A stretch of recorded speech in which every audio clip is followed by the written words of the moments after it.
बगैर किसी गुनाह के, बगैर किसी सबूत के, बगैर किसी वारंट के माननीय हेमंत सोरेन को मुख्यमंत्री पद से हटाने का जो कुकर्म किया है, षड्यंत्र किया है, बर्दाश्त की एक सीमा होती है। एक ही मांग है अभी कि हेमंत सोरेन जी को रिहा किया जाए। तो इस तरह से ये लोग साजिश करते ही रहते हैं। ये लोग जो इनके साथ रहते हैं उनको इनाम देते हैं 400 पार, तो हम लोग कहते हैं कि चारों पार। भ्रष्टाचारियों को समेटे हुए है और सबको गले लगाए हुए है और गैस सिलेंडर लेकर के नाच रही थी दिल्ली के कनॉट पैलेस में।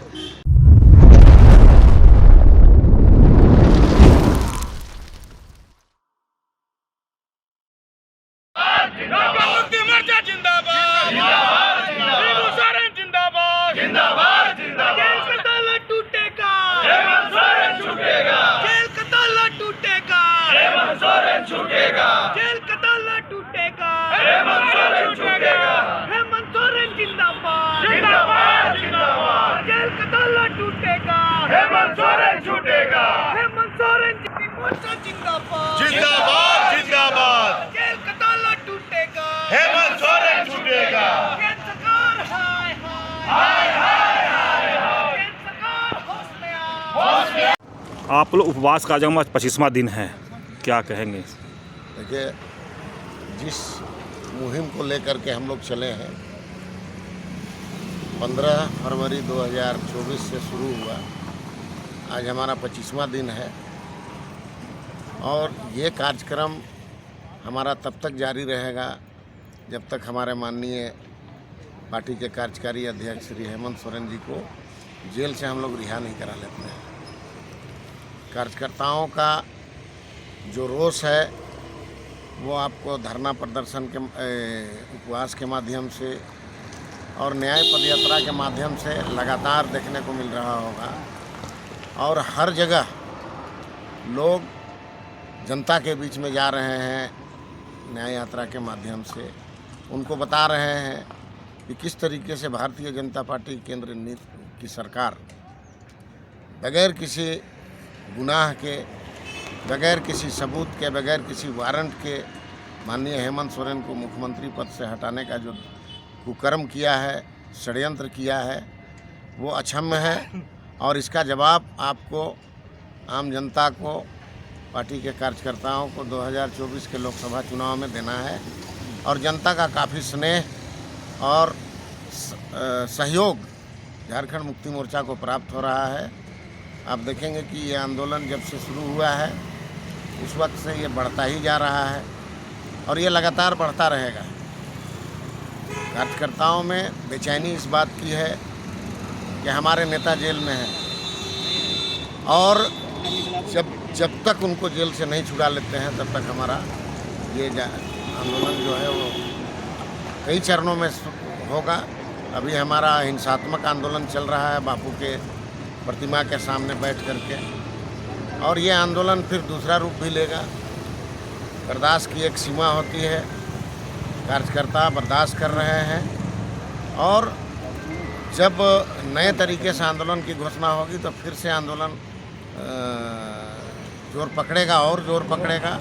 और हमारा जो मांग है वो एक ही मांग है अभी कि हेमंत सोरेन जी को रिहा किया जाए।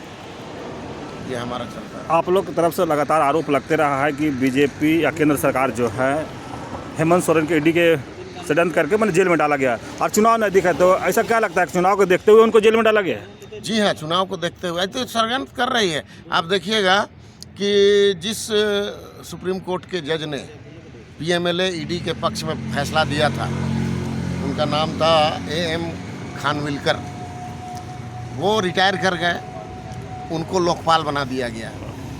अभी बंदोपाध्याय या मुखोपाध्याय कोई हैं हाई कोर्ट के, कलकत्ता हाई कोर्ट के जज, जिन्होंने ममता के खिलाफ में ईडी और सीबीआई को कोर्ट में केस दिए, उनको इस्तीफा दिला दिया गया है और वो वहाँ से चुनाव लड़ेंगे। तो इस तरह से ये लोग साजिश करते ही रहते हैं। ये लोग जो इनके साथ रहते हैं उनको इनाम देते हैं। आप देखिए कि जितने भी भ्रष्टाचारी सारे लोग इनके वॉशिंग मशीन में धुल करके और पाक साफ हो गए हैं और अभी मुख्यमंत्री हैं, कहीं मंत्री हैं तो कहीं एमपी हैं, कहीं कहीं बड़े बड़े पदों पर हैं। तो इस तरह से ये लोग षड्यंत्र करेंगे। ये 2024 का चुनाव, ये इनके इन प्रकार ये नारा लगा रहे हैं ना कि 400 पार, तो हम लोग कहते हैं कि चारों पार। चारों मतलब एक तो अमित शाह, एक मोदी जी हो गए, और दो जो इनका खरीदार जो हैं, इनके आका लोग अडानी और अंबानी, ये चारों पार होंगे इस बार। इस बार का चुनाव जो है वो अलग संदेश पूरे देश में दिया है कि ये लोग ठग लोग हैं और ये ठग विद्या में माहिर है। इनके ठग का जो घड़ा जो है वो अब भर चुका है। आने वाले 24 के चुनाव में ये 400 नहीं, ये चारों पार हो जाएंगे। परिचय कैमरा के लिए मैं मुश्ताक आलम, झारखंड मुक्ति मोर्चा रांची जिला अध्यक्ष। मोदी जी का 10 साल को कैसे देखते हैं, और नारा लगा रहा है 400 पार, इस पर क्या कहेंगे? देखिए, 10 साल जो ये रहा, 140 करोड़ जनता कुहर रही है, कराह रही है। भारत की जनता, माने क्या बताया जाए उसको, ये दुर्भाग्य है 140 करोड़ की जनता को कि इस माने मोदी जैसे प्रधानमंत्री मिले हैं, जो अभी हमारे जिला अध्यक्ष ने कहा कि जितने भ्रष्टाचारियों को समेटे हुए हैं और सबको गले लगाए हुए हैं। तो ये 10 साल कैसा रहेगा, कैसा रहा, ये सभी लोग जान रहे हैं। इसमें कहने की कोई बात नहीं है। अब इनको पता चल जाएगा 2024 में कि ये कैसा काम किए हैं। अभी जो है आप देखेंगे कि 300 का गैस 370 रुपया में जो 2014 में मिल रहा था, वो आज 1200 साढ़े 1200 में मिल रहा, इनके राज्य में मिल रहा था, और अभी 100 रुपया घटा दिए। तो ये दुर्भाग्य है देश की जनता को भी कि आँख मूंद करके वही वोट देना चाहती है, वही भुगतना चाहती है। तो हम आग्रह करेंगे ऐसे लोगों से, तमाम भारत के अंधभक्तों से, कि थोड़ा सा भी कम से कम दिमाग से सोचिए और आप देखिए कि कहाँ वोट दे रहे हैं। चुनाव में जब आए थे मोदी जी तो महंगाई, बेरोजगारी, यही सब मुद्दा लेकर के चुनाव जीते थे, लेकिन क्या लगता है वो आपको कैसा अभी देखिए, ये तो तमाम जनता जान रही थी कि 370 जब हुआ था, 300 माने हमको लगता है 340 था, और 30 रुपया या 20 रुपया बढ़ा था।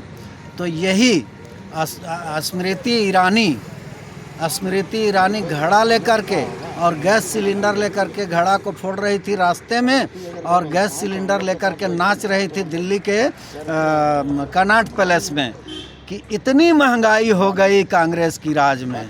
तो मैं कहना चाहता हूँ कि ये देश की जनता जागो कि 370 से 1270 कहाँ का जायज़ है। परिचय कर दीजिए। हेमलाल मेहता, झारखंड मुक्ति मोर्चा रांची जिला सचिव।